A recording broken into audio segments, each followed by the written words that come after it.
Salute and welcome to the Stories and Cocktails podcast, where you will enjoy an entertaining short story from acclaimed humor columnist Rob Kreider. Story time is the family portion of the show. Then we move on from the stories to the cocktails. This is where the alcohol and the not safe for work portion of the show takes over, as Rob and his wife /editor /muse Sara Kreider partake in some adult beverages and provide you with a behind the scenes recap of what really inspired the original story. Put your feet up, relax, and enjoy yourself a round of stories and cocktails. Cheers. This article is called Back in Action by Rob Kreider. Hey, that's me. In my mind, I'm still a young, hip, cool guy, an assessment I'm sure both my kids would quickly disagree with. Nowadays, when I look in the mirror, I don't see my laid-back, good-looking surfer self, another non-factual self-assessment. I see some other dude. Some dude with lines near his eyes and hair growing from strange places on his face. It's not the end of the world. A quick and painful yank of some ear hair, throw on some sunglasses, and I'm back in my 20s again. However, age recently began affecting me in ways I have never experienced. I recently joined a new club. No, it wasn't AARP. I joined the Bad Back Club. I wish I had some macho story to tell about how I hurt my back in a race car accident, or maybe while protecting the honor of my wife, whom I love, in a bar fight. Nope. I'm pretty sure I hurt my back when I reached down into the dishwasher and tried to fish out the travel coffee cup lid, which had slipped past the wire rack and was stuck at the bottom of the washer. I was leaning way into the machine when my back said, "Whoa, hold it, old man. You can't bend over like this." My back threw a penalty flag. 10 yards, laying down for excessive bending. When you have a bad back, all kinds of things in life are suddenly painful and difficult. Things like standing, sitting, walking, and sleeping. I can't even sleep in my own bed anymore. My back hurts so bad. The only place in my house that I've found to be remotely comfortable is a futon in our office. At night, my wife says, "Good night, I'm going to bed." I give her a kiss and say, "Good night, sweetie, I'm going to futon." Finding a comfortable position to be in when you have a bad back can be a challenge. I have found that I'm most comfortable when I'm on my hands and knees and my head tilted at a perfect 15-degree angle to the left. I may look like I'm impersonating a dog, but I don't care. I just want the pain to go away. I've also found that the pain subsides while I'm watching women's beach volleyball on TV, a claim my wife believes is a total falsehood. You might think I'm being ridiculous, but ask anyone who has a bad back, and they will tell you there is an awkward activity or position that each person's body seems to find somewhat painless. My friend has one of those space-age turntables that suspends him by his feet upside down. Sure, all the blood rushes directly to his head and face, and he looks like a tomato, but he doesn't care. That's the position for him where he feels no pain. To keep himself entertained, he's turned his television upside down. Yes, he likes women's beach volleyball too. He's currently working on a complex anti-gravity beer can solution, but I can't talk about it. Patents are still pending. I've personally found the most painless position to be in is actually any position at all, as long as it is in combination with a heavy dose of pharmaceuticals. I found that prescription drugs are the only actual benefits of a bad back. The doctors give you the good stuff, and lots of it. They hand out the stuff like candy, and I, in return, eat it like candy too. My new favorite thing to do is stare at the clock and wait for 6 hours to have gone so I can reward myself with another magic little happy pill. I can't wait for the clocks to change this fall, and we can drop back an hour so I can earn myself an early dose. Eventually, being part of the Bad Back Club means having to go to physical therapy, also known as PT, perpetual torture.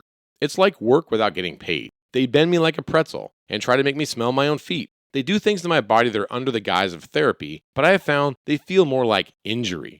Obviously, I'm not a fan. When it comes to my rehabilitation, I'm very good about taking the drugs, but bad about going to therapy.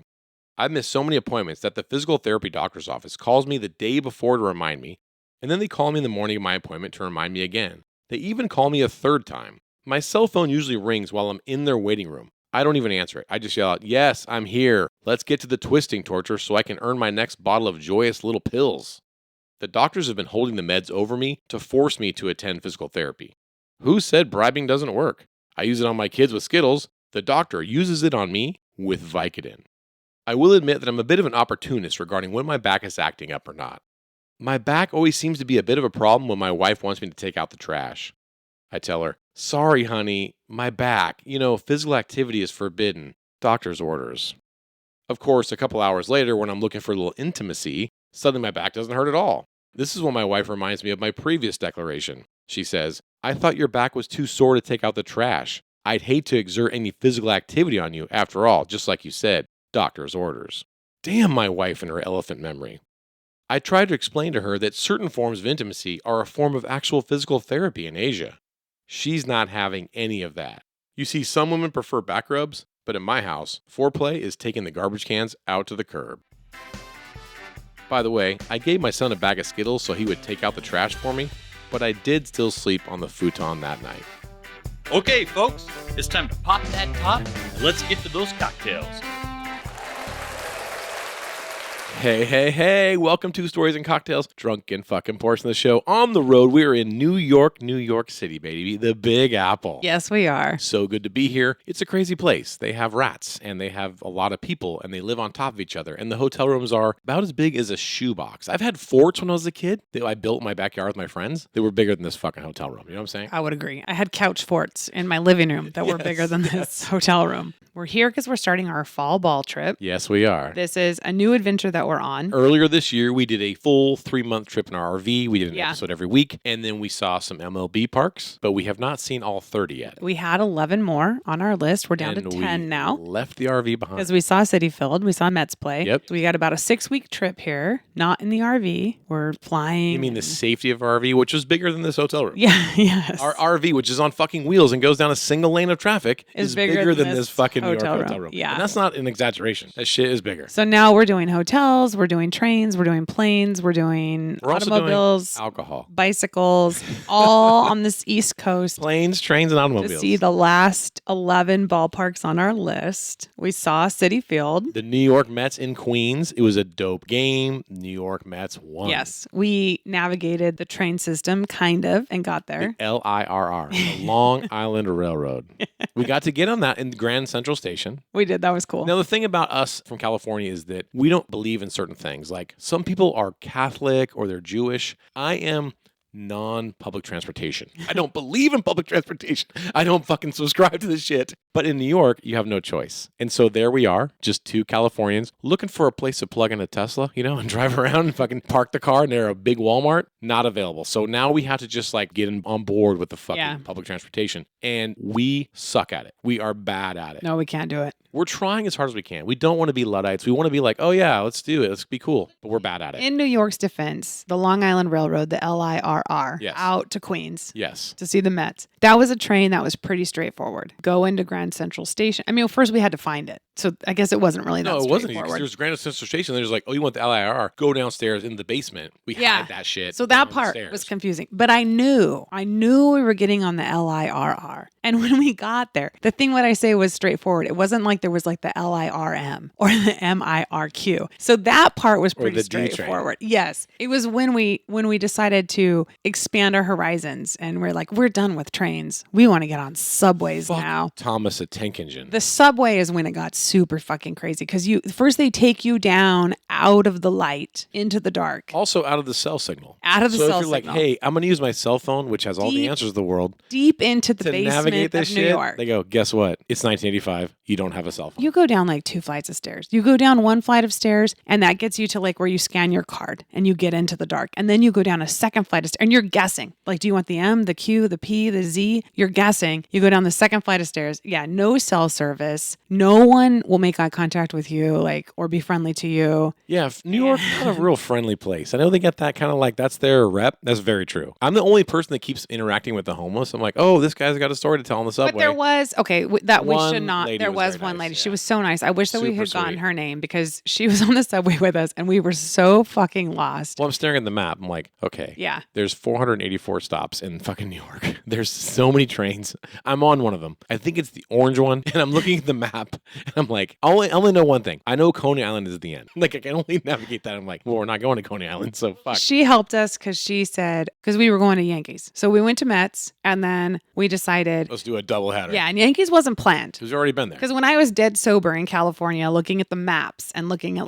what it costs and how to get Terrible idea. I was like, no, we're not going to do a doubleheader in the same day. No one goes to Queens and sees the Mets play at 1 and then goes over to the Bronx to see the Yankees play at 7. It's not done, sir. sir. We're not doing it. Then we were at the fucking Mets game. There's these punks sitting behind us, and they're just like, we're going to Yankees tonight. We're going to get drunk. And I was like, oh shit, do people do doing this? And so then next thing I know, I'm on the subway, lost as fuck, looking at anyone wearing a Yankees hat, which consequently is everyone. So that was the problem. So all we got to do is find a couple people wearing Yankees hats and just get off when they get off. But the Yankees hat is like the New York uniform. Yeah, for dudes. everyone. Everybody is wearing a fucking Yankee. Everyone's Jay-Z down here, and they're wearing Yankees hats, and we're fucking lost. I'm looking at them and I'm like, hey, what stop did we get off to see the Yankees? And they're looking at me like, what the fuck are you talking? Do I look like a fucking Yankees fan? Do I look like I'm going to the Yankees game? I'm like, I'm going to work, bitch. It's a Tuesday. I'm like, actually, you do. You're wearing the hat. But then one lady, she was so nice that she wasn't even wearing a Yankees hat. But she still was talking a language I didn't understand because she's like, oh, what time is it? What day is it? Yeah, no, this train doesn't go down there today, but it'll go down there tomorrow. I'm just like, oh, so the fucking trains don't even all go to the same place the same time of day? The trains go where they want to go when they feel like going. So and then she says, well, we'll see. She goes, I don't know, maybe we're still, I'm like, wait, it's like, is it fucking happy hour or something? Like She did. She goes, this train might go to Yankee Stadium today. It might not. It might not. She goes, sometimes on game days, it goes. Then all of a sudden it stops and she's like, oh, no. You better get off this train. You better get off. But she helped us because she actually helped us off the train and onto the next train and stayed with us the whole entire time. She was like, come on, Sarah, hold my hand. Here we go. Here we go. I did feel like we were guided by a very nice New York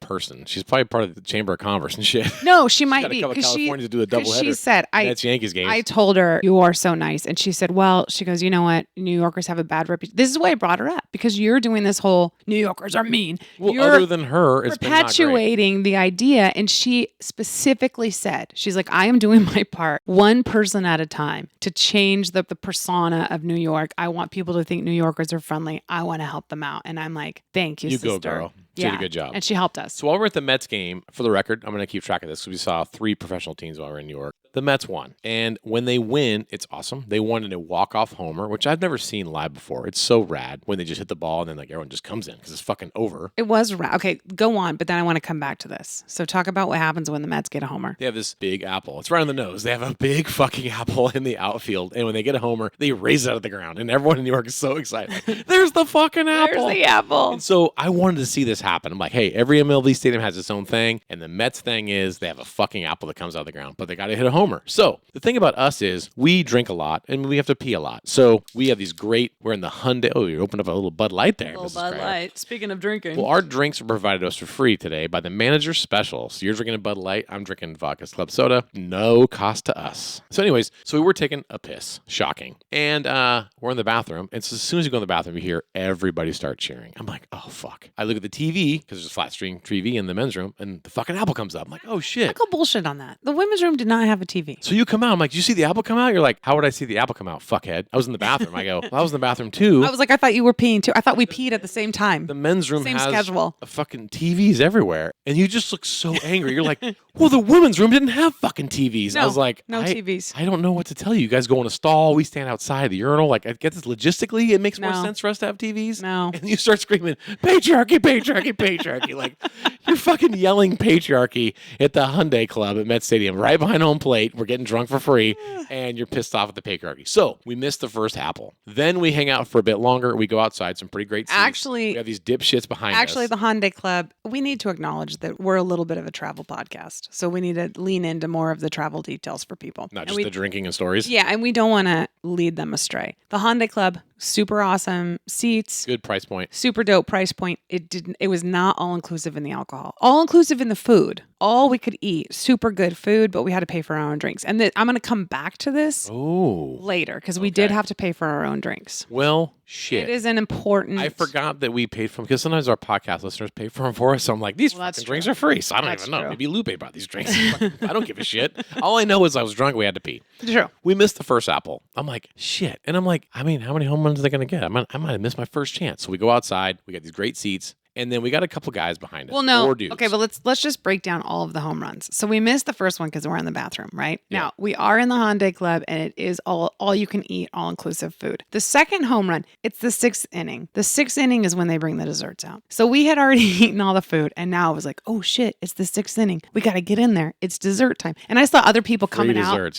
with fucking ice cream and stuff. Yeah, you were all fired up like, this guy's got a Twix ice cream. I'm like, I don't care. Yeah, you were like, you don't even eat desserts. I'm like, I do when they're all-inclusive. I'm like, like, you don't even give a fuck about dessert. Let's get these drinks. You're like, it's all inclusive. I'm going to fucking inclusively eat all the shit. The second home run happened during like that 6th inning, somewhere in there, because we bounced out to go get the dessert. So there I was trying to like balance my drink and I had like a cup of ice cream with berries on top. I had the Twix ice cream bar. I got a spoon. My hands are so full. And in the same thing, we hear the crowd erupt. I'm like, shit. Missing it again. I'm missing the apple. I run out. I'm elbowing people out of the way. Ice cream's like spilling all over me. You knocked over his Cracker Jacks. So I can take a picture of the fucking apple. It's like halfway down already. So that was the second so we run. fucked the second one. So now it's we're sitting outside. We're like, is this going to happen again? Probably not. I mean, what are the odds, right? How many home runs are you going to get in the game? How many times is Apple coming up? Behind us, we got 4 gentlemen from Long Island. For the whole game, we've got these 4 kids behind us. They were idiots. They were entertaining idiots. They were the dumbest men I've ever heard talk at a game. So I didn't think they were men. I thought they were teenagers. I really did. I thought they were drinking their faces off. When we first got there, I thought they were like 15-year-olds. And I was like,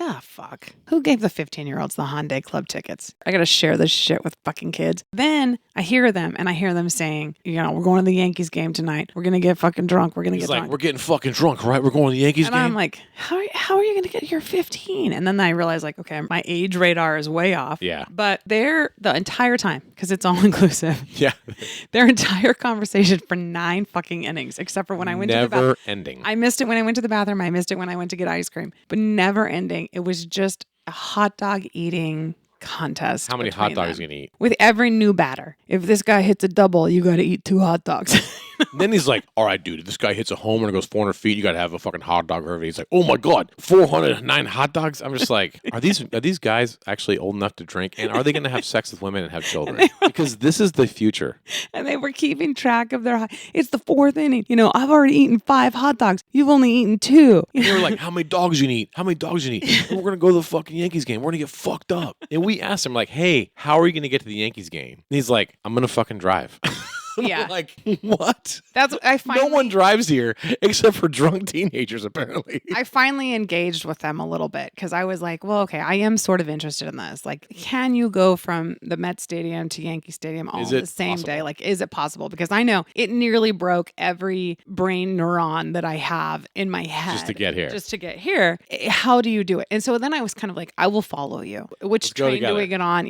So I said, well, how do you even do that? And he looked at me like I was the dumbest fucking person. I'm like, look, I just listened to you talk about how you're going to eat 62 hot dogs. So we both know who the dumbest fucking person is here. So just that look on your face, just wipe that right off and tell me, how do I get to Yankee Stadium from here? And he goes, well, I'm going to drive my car. And I was like, oh, you're a local. And you're going to drink and drive. He goes, well, I live like in the middle. I'm engaged now. I'm like, okay, well, I don't know this area. What's the middle of the 5 boroughs? We don't know. What is in the middle of Queens and the Bronx? I don't fucking know. I'm so goddamn lost. And he's like, it's called Long Island. I live in Long Island. And so then my face lights up and I'm like, oh, we took the LIRR here. And I'm so proud of myself because I can contribute to this conversation. I got some local information. And he's like, I don't know what the fuck you're talking about. And his friend was like, the Long Island Railroad. And then he's like, oh, you gotta eat another hot dog. You're so fucking stupid. You don't know what the LIRR is. And I was just like, I'm fucking done with you fuckers. I'm done with you guys. I'm done with I've never even been to Long Island. I'm judging an entire island. Yeah. We are judging a Long Island based on these fucking 4 kids. So we drink heavily at the Hyundai Club. And I decide if fucking Mets win, we're going to go see the Yankees. So let's go back, though, to the walk-off homer. So that was the 3rd homer. Now, you're saying it was awesome and you loved it. And you love that shit. Walk-off homer. There comes the apple. I got a walk-off homer boner. This is so exciting. I love it. I had just gotten another beer. And I had just settled in. Nice comfy leather chair. Yeah. So the Hyundai Club was like, hey, don't worry about there's this up in the Hyundai Club. There's no 7th inning here. Yeah. You can just keep drinking. We're going to keep pouring. Membership has its privilege. All the extra innings. And I was like, I've been driving a Hyundai for the last 20 years. So I finally feel like it's all coming together. I'm going to drink this whole fucking game. I have found my place. I have found... The commoners don't get to drink after the 7th inning. Yeah. We in the Hyundai Club, we get to drink all game long. And they specifically said, because it was a tie game. The game was over. We're going to pour through... Pour extra innings. So I bought my beer, and I had just settled down into a nice comfiest chair. You see the pitching. And I was super, and I'm like, okay, let's go. Let's go 11 fucking innings, boys. Let's go 13, kids. This is awesome. Let's get fucked up. And you're like, oh. One swing of the bat. Yeah, exactly. One swing of the bat. This game is over. And I'm like, dude, I you see me. I have a full blue moon here. I think you had another dessert, too. I know. I was like, hey, 10th inning, you guys going to bring out another Can I get a another box entree? of Trader Joe's? What's the 10th course that's coming out? Exactly. now? So funny. So I was a little disappointed with that. That walk-off That homer, the walk-off game was like homer. suddenly over. It was like, Yeah. okay, now we got to get the fuck out of here. Well, and then Back you're on the also like, LIRR. and we're going to Yankees. And I'm not going to let these 15-year-olds out part of me. I like to do shit to the extreme. So I'm like, if these kids are going to go see 2 games in New York tonight, we're going to do it. Pack it up, baby. We're going to fucking Yankees. Let's go. Well, luckily, at that point, we met Greg. Yes. Who was also sitting there with us watching like the end of the game. And he said too, I'm going to Yankee Well, Stadium. the whole time he's watching the game, he's on the phone with somebody. And this is what it sounds like. This is like a New York accent. He's like, hold on. I'm at the Mets game. Go ahead. Then he waits for a second. He's like, no, hold on. Go ahead. I'm just like, it seems made up, dude. He's like, no, hold on. Oh, walk off homer. No, go ahead. I'm like, what are you doing?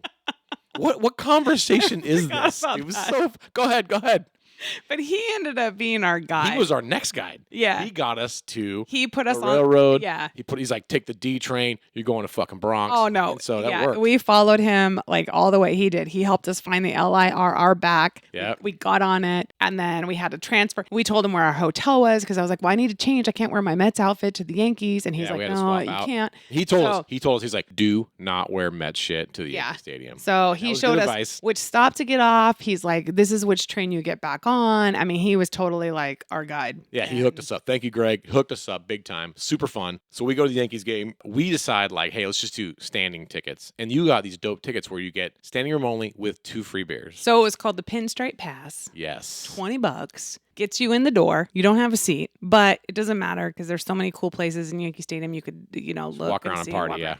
And you don't get 2 free beers per ticket. You get 1 free beer, but you don't drink beer. So I got 2 free beers and you got no free drinks. And then guess what? Aaron Judge from Fresno State fucking crushed 3 homers in that game, and they won. So the Yankees won. So we saw a doubleheader in New York. Mets won in the daytime. Yankees won at night. Fresno State for the win. So fucking great. And we didn't die in the subway and we didn't get lost. We did. Well, that's not true because this is what happened. Is I have these big grand ideas. Now you had been navigating us around the whole city perfectly. You're just crushing it. I'm like, fucking, how hard can it be? With the help of a woman whose name I didn't get. And Greg. And then Greg. Yeah. So then at the end of the night, I'm like, hey, you know what? We need one more drink. This is the problem with me. And we've been recognizing this recently. You might as well just call me one more drink, Rob. That's my MO right now, which is a big problem. Is a big problem. So I'm like, all right, well, we've navigated this whole thing all day. We've seen 2 games, 2 boroughs. Like, fucking, I'm going to find the best tiki bar in New York. And we're going to fucking hit that shit before we go to the hotel room and get one more drink. So my trusty little app is just blinking in and out from underground upside with the fucking signal. Says, easy, bro. Get off on this street, on the D train, walk 0.6 miles, 17-minute walk, bam, tiki bar. I'm like, I got it. This is going to be easy. So we get out of the train, up my stop that I pick, we jump out, we start walking, and then you are also getting tired. The thing about New York, at least where we're at in Manhattan, is the blocks are all numbered. So for someone like me who likes to count, it's very simple because If you're on 47th Street, you go to 50th Street. Yeah. 3 blocks. So our hotel is on 37th Street. I think we get off on like 42nd Street. So I know, okay, we're going to go 5 blocks back. There's our hotel. We're good. And I know this. And then you say, no, we're going to hit this tiki bar. It's 0.6 miles away. Okay, I can do 0.6 miles at this point. No We're problem. walkers, baby. So we're on 42nd Street and you're looking at your phone and you're like, okay, we're going the right way. We're going the right way. It's 0.6 miles. It's 0.6 miles. And I'm like, okay, 43rd Street, 44th Street, 45th Street. And I'm keeping my mouth shut because I'm just like, you're finally invested in our trip. I'm finally paying attention to what You're we're doing. finally paying attention. You know I've where been your passenger princess this whole time. Yeah. Like, I don't even know what city we're going to right So now. you've finally taken a proactive approach to this vacation and you're like, I want to go to this tiki bar. For one more drink. So I'm like, okay, I don't want to rain on your parade. But I know we're on 37th Street and we're walking up, right? And now we're on like 50th Street. And I'm just like, where the fuck are we going? And like, it's just up here 0.6 miles. I'm like, no, brother, it was up here 0.6 miles 6 blocks ago. Where are we going? And then all of a sudden you're looking at your phone and you're like mumbling to yourself and you're like, it's like 84th and 101st. And I'm just like, It's in Hell's Kitchen. I'm like, oh, I'm going to fucking kill you. No. And that's when I looked at you and I said, I'm not doing it. I'm not fucking doing it. So you have a minor, what I call the meltdown.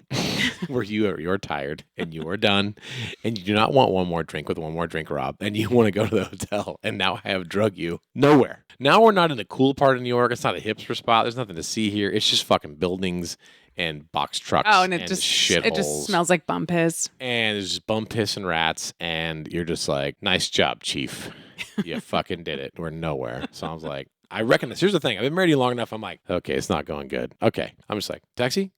I'm going to fast forward us just a little bit. I'm going to fast forward and rewind us. So okay. When we're in the airport, our layover, we're in Denver, and I'm planning this trip. You still don't even know where we're going. You're just like, you said we're doing a fall ball trip. I said, okay. You said 6 weeks. I said, great. We land in Denver, and you're like, I'm just like, how many days do I have to pack for? You're like, honey, I didn't know we were coming to Denver. We've already seen the Rockies. I'm like, this is a layover, you fucker. We're going to New York.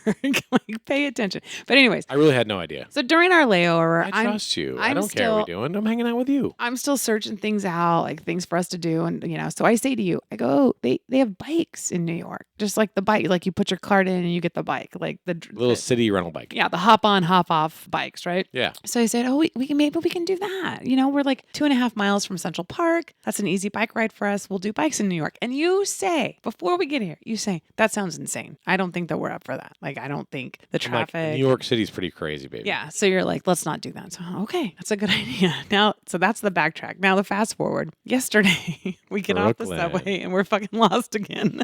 This time it's my fault. Well, this was the best thing that happened. So we go to we walk the Brooklyn Bridge. We go to Coney Island. We had New York style pizza folded over, all the full experience. We rode the Wonder Wheel. We got the whole experience. Yeah. Then we're coming back on the D train, and then you jump us off because we're going to go see Liberty play Dallas Wings. This is the WNBA team. So you're like, we jump off here, and we're right by the stadium. I'm like, great, let's do it. Sounds good. You're on it. And I was like, you got it. I fucked it up last night. You got it. We get off the train, and then your phone resets like mine did, and then it says like, you are fucking 8 miles away. Right? And you're like, what the fuck? And I'm going to tell you, I almost started crying. As a husband, I was like, thank fucking God that happened, because you were so mad at me from the night before. I'm like, dude, your phone is lying to you. You get off the train, your phone resets, and it tells you you're in the wrong part of the city. I almost started crying. So the subway system here is fucked you. It's beating me. And I don't like to be. You feel like an intelligent person until you try to ride New York subways. I do. So you say until I got here. You're like, we're nowhere near the fucking place. I'm like, hey, calm down. It's gonna work out. I'm like, this is awesome because I was fucking up last night. You're like, there's a bike trail. Could we just jump on these bikes and go? I was like, yeah, let's do it. So in Brooklyn, it was dope. So we rode our bikes. Beautiful weather. We get to this bar. No, but this is the part that I want to say. Like earlier, you're like, New York is too crazy. We can't ride bikes. And I go, okay, you're probably right. Now we're in Brooklyn, and you're like, no, let's ride some bikes. So we get on the bikes, and I'm behind you, and I'm like, oh shit, no, this is too crazy. I can't do this. Oh, I was loving it. There's like these delivery guys just whizzing by me. There's cars, there's people. It's so crazy. He was right. We can't ride these. It's not my bicycle. I don't know this bike. It's got handbrakes. I don't know handbrakes. Gears, it's heavy. Its seat won't fucking stay adjusted. It's a fucking shit show. You're in front of me.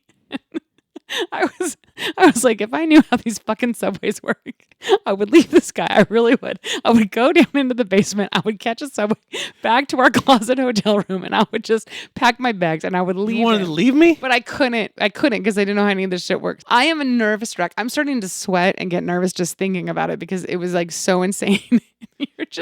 You're acting like it's just like a Thursday afternoon in Fresno. You turn your fucking Luke Bryan Pandora on. Yeah, my beats. Stick it in your fake, rental bike basket or whatever. And you're just like, this is the greatest booze cruise we've ever been on. This is great. The weather's great. And I'm behind you. And I'm just like, I'm in cardiac arrest back You're fucking dying? I'm so freaked out. I didn't realize it. I was having the best ride ever. I was like, look at us riding through Brooklyn. It's so fucking great. And you're ringing your bell. Ringing my bell. You're ringing your bell. And I'm just like, dude, I am on full, 5 alarm, trying to not get hit by cars or people right now. I can't give you a ring back right now. And you're just like, where's your bell at, babe? Just let me know you're back there. And you're like, my bell doesn't work. I'm like, no, you're doing it wrong. And you were like freaking the fuck out. You were so relaxed. I was. And you're just running red lights. And I'm just like, what the fuck? I was. And you hate me on a rental bike. Singing Luke Bryan. And I'm just like, oh, and you're just like, where's the bar? Where's the bar? And I'm like, no, we don't need alcohol. But I did. I found a fucking place to dock our bikes. We go to a bar. It was perfect. You did. Walked to the stadium. It was great. No, like I was so happy to get off. I just like fell off that rental bike, and you were just like, "How's this bar look?" I'm like, "Any bar will do. I don't care.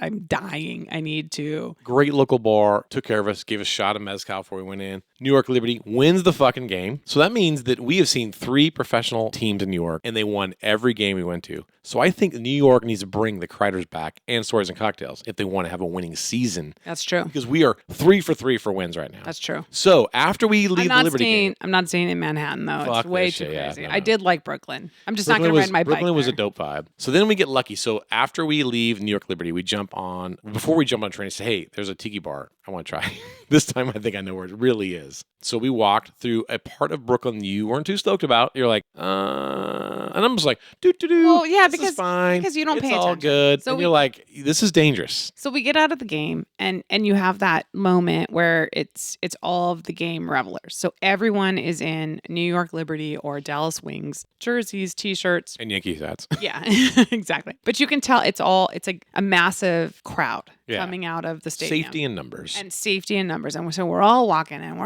Oh, what a great game. And those girls. And Brianna Stewart. And Brianna Stewart got a gold medal in the Olympics and won last night. It's so kick-ass and blah, blah, blah. And high-fiving. And the New York Liberty girls are in first place right now. They're crushing it. But then pretty soon you realize like, oh, okay, we've gone about 8 blocks or so now. Now, like where we used to have like 10 people high-fiving, now we have like 2 people high-fiving. And okay, we've gone a few more blocks. And then you just realize like things are looking rougher. You're just a tourist with your husband all by yourself, just wearing New York Liberty gear, looking lost as fuck. Staring at your phone, looking lost as fuck. Please steal all my shit. And there was like literally like someone had just dumped like a pallet of like, I don't know what, like boxes. And there were just like 12 to 15 people just rummaging through these boxes, like looting this pallet on the side of the road. It was sort of an open looting situation. Like, yeah. Someone stole a truck, emptied the truck on the street, and then everyone just said like, hey, free for all in the neighborhood. Let's steal this shit. We did watch that happen live. People like sleeping on benches, like looking at like the looting group going like, hey, keep it down. I'm trying to sleep over here. Give me some Apple Jacks though. And I'm just walking with you and I'm like, hey, did you notice that we sort of left the tourist section kind of in uncharted waters? And you're just like, no, we're going to a tiki bar. Like, stop it. It's fine. It's fine. If I look nervous, that means I'm a racist. Like, I'm fine. It's fine. Just keep walking. That's what you were doing. I was like, I did. No. I can't act like it's shady because then it seems like I'm a racist. So I got to be cool about it. No. It's dangerous. We're not being racist. We're being aware of our surroundings. And I'm like, I can't even tell what race this person is because they're living under a cardboard box. I just know they were making a lot of weird noises when we walked by. That's not me being racist. That's me being cautious of where we're at. Well, the good news was we actually landed at a really posh bar. And then as a speakeasy, there was the Sunken Harbor when you went upstairs. And it was a absolutely fantastic tiki bar. So I got lucky. We had a great time there. Then today we say, hey, the bike ride was pretty good in Brooklyn. Now, I thought it was. I didn't realize you were as hyped up as you were. I thought it was great. So we say this morning, hey, let's ride to Central Park from our hotel and we'll just enjoy the day. So we make the mistake, I would say, of jumping on 2 of these same shitty rental bikes and we are going to ride down 6th Street directly to Central Park. Now, this is a crazy, insane, interactive, multi-lane, thousands of pedestrians, a bunch of delivery bikes, UPS, cops. Like the bike lane was more of a free-for-all. It's like, it's supposed to be for bikes. They painted it green, but it means like everyone can use it. Oh, and food trucks. And there's no direction and it's fucking crazy. And even I was like, wow, this is a lot. This is not Brooklyn. This is fucking Manhattan bike trail. This sucks. And then you stop and I reach over to kind of pat your back to see if you're okay. And you're just sopping fucking wet. And I was like, oh, because I know you have a heat index thing. I'm like, oh shit, my girl is fucking heated. But it wasn't even, like you said, you're like, it's not even that hot. And I was like, it's fucking anxiety, dude. Like, don't touch it. Don't look at it. You're like, this rental bike seat is touching my inner thigh and these fucking delivery bikes. And I was like, you were like melting down. And I was like, look, because we can see. I have New York bike seat disease now. Booties. Yeah. Bed bugs and shit up in your crotch. I should have worn longer shorts. Look, we can see trees. Like, that means Central Park in New York. We're almost there. And then we get there. And you're like, I feel disgusting. My fucking hands. I need a fucking bathroom. I got this. I'm just like, oh, fuck. I'm looking around. I'm like, I don't know if we're going to find what we're looking for. So thank goodness. We roll into a posh bar. You got to wash your hands. And you said, like, we're not going to drink today. And then you're just like, I need a fucking drink. I'm like, bartender, give her what she wants. So you got to wash your hands. They started feeding you alcohol. Your heat index came down, and then you came back to us. Yeah. And here you are. Then I became a normal human again. So we are liquored up again because the bike riding. And we are like bike riders. Like we are beach cruiser riders. We're true traveled bike riders. But New York, it may have been a little bit much for us. It broke me. It fucked you up. You had a river of fucking sweat going down your spine. I touched it like, ooh. Well, it's also muscle memory. I ride a beach cruiser with it's a back pedal brake. So you back off. Like now I have hand brakes. And You're mad at me because I was holding my phone up and taking video and shit. You're like, how are you going to use your brake, you motherfucker? I'm like running red lights. I'm like, it's great. Like, so that's what I worry about. Because I know that we get blackout drunk on our beach cruisers. And I know that I'm a big proponent of muscle memory. Like I really depend on that muscle memory. Like it's fine. It's fine. My muscle memory will save me. So I worry. I'm going to be fine. When I'm on a new bike and like all of a sudden 27 pedestrians cross in front of me and then a cab tries to turn right in front of me and then a delivery guy comes up behind me and then like there's like a food truck, I am just like my muscle memory is going to slam on the back pedal brake, and that's not where the brake is. The brake is it's in my hands and I don't fucking know that. Now, you had a little uneasiness, and I get that. Because if you start using that pedal that's not there, you're going to go right into a truck. Yeah, and then I like slam on my handbrakes and I go over the fucking handlebars. Plastic surgery, it's a whole thing. And I don't know if our California insurance will even work here in New York. Man. And it's true. I don't even know what subway to take to the urgent care. And there was a lot of left turners into that fucking bike lane, dude. It's just a bunch of people at tinted windows, like just turning left. And I'm like ringing my bell, like ring, ring, ring, ring, ring. Like, please don't kill me, New Yorker. This is crazy.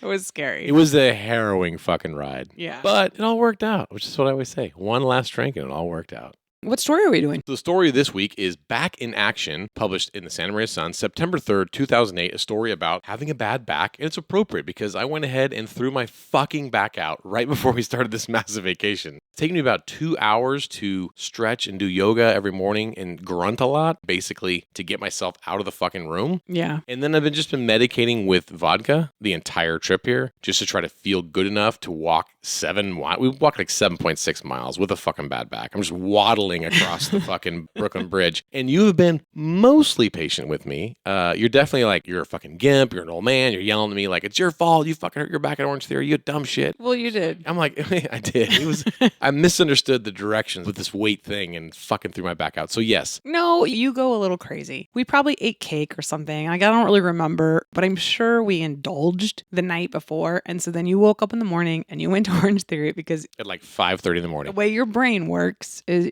I'm going to work so hard. I'm going to do things I can't do. I'm going to overextend myself here to make up for the piece of cake that I ate last night or whatever. Kill those cake calories. Yeah. I'm going to New York and I got to lose 10 pounds before we get on this airplane. So yeah, you came home, you went to Orange Theory, a normal functioning walking guy, and you came back a hobbled up, crippled old man. Broken as fuck. And then I was just bullshitting myself. I'm like, I'll be fine. We sat on the plane for a day. I was fucking wrecked. Yeah. And so I have had a very, very, very bad back in New York. I have tried to lay off you. I haven't really been like walking around New York yelling at you and telling you that you look like, a gimp or whatever. But you have made the mistake of asking me, like, how does my walk look? And I'm not going to lie to you. So I look at you and I say, like, shit. I mean, Biden walks better than you upstairs onto airplanes. I'm just waddling, basically not even moving my hips, just waddling back and forth. I'm like, I'm okay. Yes. Okay. And I'm like hunched forward, like I can't stand up straight. And grunting. I'm doing a lot of grunting. What's the crazy part is if I sit on the toilet, I can't get off of the toilet. I'm just like, oh, fuck. I'm here for a bit. Oh, shit. It's been bad. You are trying to stretch and do like yoga in the morning, but we already talked about how we're in the smallest hotel room. We actually had to reorganize the furniture in here just to fucking have a room. No, I had to because your back was so big. You also had to carry 6 bags into New York because I couldn't do shit for you. Oh, yeah. And the guy in the limo was like, hey, I'm like, yeah, she's going to get that. I'm not getting it. I'm not fucking doing shit. Like, if stuff falls on the ground, I'm like, that's gone. That chapstick's gone forever. I'm not leaning down to get that shit. The carry-on bag, the podcast gear, you insist that we do it carry-on because the luggage handlers are going to throw it around and blah, blah, blah. They'll destroy it. So you always say, okay, the podcast stuff, it has to be carry-on. And I always say, it's too heavy. We need to downsize. We need to get something smaller. And you keep telling me, no, I've got this. Like, it's not your problem. Yeah, I work out. I'll carry this shit like you don't need to worry about it. So there I am with this like fucking 75-pound carry-on bag. And you're just sitting in the seat and you're just like, whatever. And all these other people are watching me. I can't even get it up over my head to like You heave definitely it in. can't get it in the fucking upper bin because it doesn't fit. And everyone's looking at me like, dude, how about a little chivalry, buddy? I'm like, I can't help her. Oh, they are. They're looking at you like, What a help her douchebag. out. And it's like so uncomfortable. They're starting to try to help me, and it's just a shit show. Other men are trying to let you get it in. I'm just like sitting in the chair like, can I get a Bacardi Diet Coke? 'Cause my back hurts. I'm going to look at Instagram before I have to go in airplane mode real quick. Yeah, I didn't really feel like a gentleman doing that, but I couldn't do it. I mean, it's taken me 3 days to even really get up, walk a little bit. It's been so fucking bad. So yeah, rough. So this story, Back in Action, was written back in the day when I hurt my back. Probably about 3 times in my life, I've fucked my back up to the point where I could barely walk. Muscle relaxers, Vicoden, all this shit. This time, because of, all this bullshit with Big Pharma, you can't get the pills anymore. You know what I mean? They're like, take an aspirin and an Advil. Good luck. I'm like, oh, an aspirin and an Advil. Well, Jesus. I hope I don't get too high, doctor. I hope I don't get addicted to that shit. They say heat and then cold. Heat and then cold. Yeah, heat and then cold. So I've been trying the heat, the cold, the CBD shit. I'm like, trying to get you to rub my back. You won't. You're just like, fuck you. You did this to yourself. There's like, I'll tell you what, there is no sympathy come from your side of the bed. I'm like, oh, my back. You're like, fuck you. Fuck you, did this to yourself. And then it's embarrassing because in the morning, I'm just like grunting and trying to stretch. And you're just like, this again? I'm like, yeah, I'm trying to go on vacation with you. I want to walk around and be a member of society. I can't move around this hotel room. I can't get, like, all the suitcases are stacked up. Like, I moved furniture around so that you could get on the floor and do some grunting stretches, and our whole life is on hold while I wait for you to do your stretches. The most embarrassing thing about, and it's not in the story, but the worst back injury I had was nothing cool. You know what I mean? You're like, oh man, I fell off my bike and rolled down a hill, saved a toddler. You know what I mean? Like my worst was like, there was 2 plastic chairs from Walmart that were in our backyard. And I was trying to set up for like a Gus's graduation party. So I'm like, oh, I'm going to clean up the backyard, for once. So I'm just trying to get these 2 chairs unstuck. I lean forward. I'm kind of like shaking them apart and just like click, click. And these things probably weigh like 3 pounds and just fucked my back up, dude.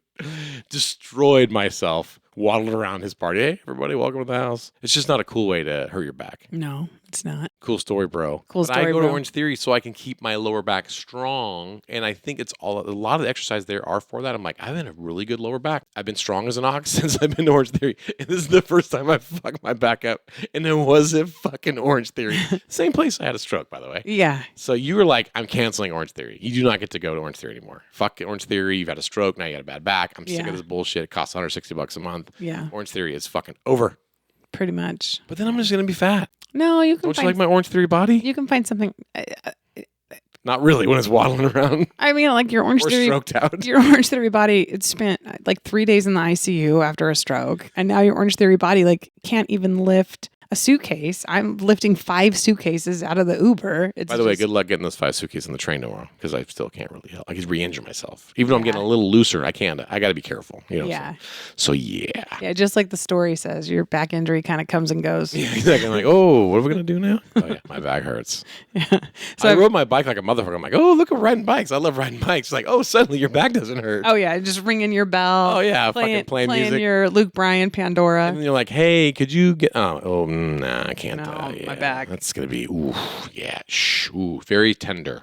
Very tender back here. Could you rub it? The train ride's going to be like real fun tomorrow. Getting to the train. I mean, we've got a half-mile walk down like through 6 pieces of luggage to last for 6 weeks. Manhattan. Yeah. But we'll get a piece of pizza. I think I'm going to need a piece of pizza. I think I'm going to need it to kind of I'm going to get some vodka. Okay, both. Yeah, pizza and vodka. So we're out and about in New York. We're doing the best we can as a couple of Californians, figuring all this stuff out between the subways and should we take a train? Should we take a taxi cab? Should we do a Lyft? I did notice this one thing about the Lyft drivers and the Uber drivers here. So when you and I drive a car, we put our hand on the steering wheel and then our other hand like on the gear shift lever, or something like that. Yeah. 2 hands on the wheel. 10 and 2. They drive here like 10 and a hand on the horn. Like they literally have their hand on the horn the entire time. That's their driving position as they're driving around because they just fucking honk, honk, honk, honk, honk, honk, honk. I was hearing those horns when I was riding my bike. That's why I was so stressed out. Yeah, you're like, I'm going to be killed. Yeah. The fact that we weren't killed is pretty amazing, actually. But then I found when I was on my bike hearing all those horns, I was a nervous wreck. But then I also found when I was in the taxi or in the Lyft and I saw my driver using his horn like that, I still was a nervous wreck. Well, as a race car driver, I can tell you, it's not a good way to steer a car with one hand on the horn. You know what I'm saying? Yeah. Like, that's not how it works. So, like, watching him bomb down Fifth Street, just blaring the horn, trying to kill poor people on bicycles, I was like, oh, I don't know if I support this. But I am paying for this. It seems like no matter what, just getting around here, I have anxiety. Like whether I go down into the subway, whether I ride my bike, even walking. For sure. Now, that even bar walking is dangerous. we went to there that you needed to get to, it was a great bar. We met the owner. He talked a lot. He was a bit of a name dropper. And so he's like, oh, George Clooney was in here and this guy was in there. So he's just name dropping. Like, oh, that's kind of interesting, you know? And then he's like, yeah, last time Harvey Weinstein. I'm like, dude, nobody wants to hear stories about Harvey Weinstein. Like, that's not the name you want to drop in 2024. He's like, yeah, I had this big party for Harvey Weinstein. It was great. Well, I just don't tell that story anymore. You know what I mean? Yeah, no, Stick with the George Clooney story. He's a handsome and charming guy. Yeah, he had a lot of George Clooney stories. Yeah, for sure. I'm just like, stick with that, dude. Stay off this Harvey shit. We loved it. I mean, I loved the stories though, but it was funny because he was chatting us all up and he's, Kings come into this restaurant and I don't doubt him. He's like, we serve kings in this restaurant. Yeah, and he talks about the mayor of New York and he's like, and over the years I've gotten to be friends with George and I went and visited him in his Bloomberg house got some inside information. And Italy and I was like, oh yeah, this is so cool. But then we walked out of there and we were like, and now he can add Rob and Sara Kreider to his list of names that he drops. Hosts of the Stories and Cocktails podcast. We went through Central Park and you went to the ladies' room and then you came out, you're like, I got to tell you a story. So what happened in the ladies' bathroom at Central Park? It was one of those bathrooms where there's a lot of graffiti. Do you ever just go into those bathrooms? I don't know if the men's restrooms do this or not, but you're just sitting in the stall. You could just sit there for an hour and read. It's just graffiti all over. So you're saying when the door is shut, you're looking at the back of the door and that's just covered in a bunch of graffiti? Yeah, and the sides of the stall, like everything. What did you learn? This is a common thing in women's restrooms. So most of the time it's fuck, give me a name, like, fuck Nikki, she's a bitch. And, I fucking hate her. Or it's like, This is what you women do. You take big shits and you just write fuck Nikki, she's a bitch. Yeah, no, that's what I'm saying is most of the time in other places. Maybe Nikki had a reason. Every once in a while, someone will get creative and they'll be like, I'm totally. Guess you're not creative in this particular moment. No, I'm just at a loss for names. It's like any name I think of, I like, oh, I know a person named that, So I just Megan need the is a most bitch. Generic female. Julie is a bitch. Name. Again, I know a Megan, I know a Amanda Julie. is a fucking bitch. So just throwing out any name. It'll say like Amanda, call her Margarine because she spreads for everything. Like, that's pretty funny. Like I said, every once in a while it'll be kind of creative, but it's always like really mean. Or Becky, she's like a Costco birthday cake. Everybody gets a piece. Like it's something. Whoa. Yeah, but and you're always like, God, I'm in the women's restroom and women hate other women. Amanda's like a doorknob. Everybody gets a turn. Yeah. So it's usually stuff like that. So I'm in Central Park and I'm looking around and it was just like, have a beautiful day. You were worth it. Yeah, everything was positive. Now, I don't know if that's just New York Central Park or if that's just I was in a park for once instead of in a bar. Right. It's a beautiful place. Yeah. So I don't know. We're keeping it positive here. If the reason that the reading material is always like so awful is because I'm always in a bar. I'm in like a dive bar.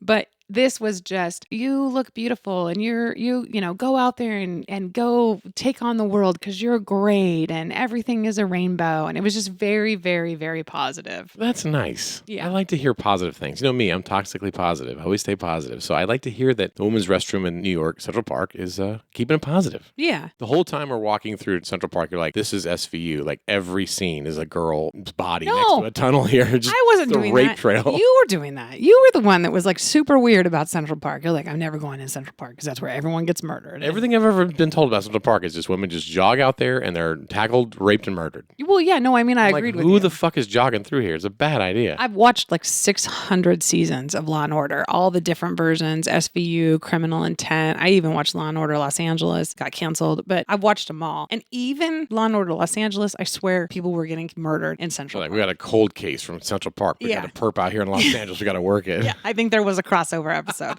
I really do. Someone get his DNA, for God's sakes. I think that's how Law and Order Los Angeles came to be. Oh, no kidding. Yeah, like they flew out and met him to get their perp. This is the guy who found her body in the bushes right by the tunnel. Now, not everyone who jogs through Central Park is a victim of crime. Some people just jog through Central Park and find bodies. Someone has to True. find the body. So you're like, Or sometimes they make a body. So you're like, yeah, no, I was just jogging down here. I was walking my dog, and then my dog ran away, and and I found this body. And then the They're like, cops hold come. on. Go ahead. But then the cops come, and okay, and they want to ask questions like, what time was it? And the person is always like, I gotta get to work. And I'm always like, dude, who are these people that you're being questioned as part of a murder investigation or a body that you found? And you can't take an hour Hey, to in just New talk York, and if you have to talk stop them. for every body you see, I mean, you'd never get Is that there. what's going on? Yeah, these people die here all the time. That's the thing. When it's so dangerous on the streets, you're like, what is the body count in this city on a daily basis? Because I just don't think people really care about bodies and human beings. It's just like, yeah, people are going to fucking die. Sometimes shit falls off a building, hits you in the head, you fucking die. I can't imagine like a world where my boss would be like, why are you late? And I'm like, dude, crazy story. I found a body this morning when I was walking my dog, and then I was questioned by police. No excuse. Get your ass to work on time. If I let every one of my employees stop because they saw a fucking body in Central Park, no one comes to work before 11. Get your ass to work. Is every person in New York, though, according to Dick Wolf. So I think we should raise a glass to New York, the Big Apple. It took good care of us. We, so far, have not been maimed. We're going to move on to Baltimore to see the Orioles play. So raise a glass and cheers. And that was Last Call. You did it. You survived an episode of Stories and Cocktails. But did Rob or Sarah's liver survive the show? I don't know. Tune into the next episode to find out, to enjoy some more stories and some more cocktails. By the way, if you want to support the debauchery of the show, then buy the host their next round by Venmoing a couple of gold doubloons at Stories and Cocktails. Back in the day, a gold doubloon was only $4 Spanish. Who knew? Well, folks, I'll be right here behind the bar, cleaning the glassware and awaiting your return to the Stories and Cocktails podcast. Cheerio, friends.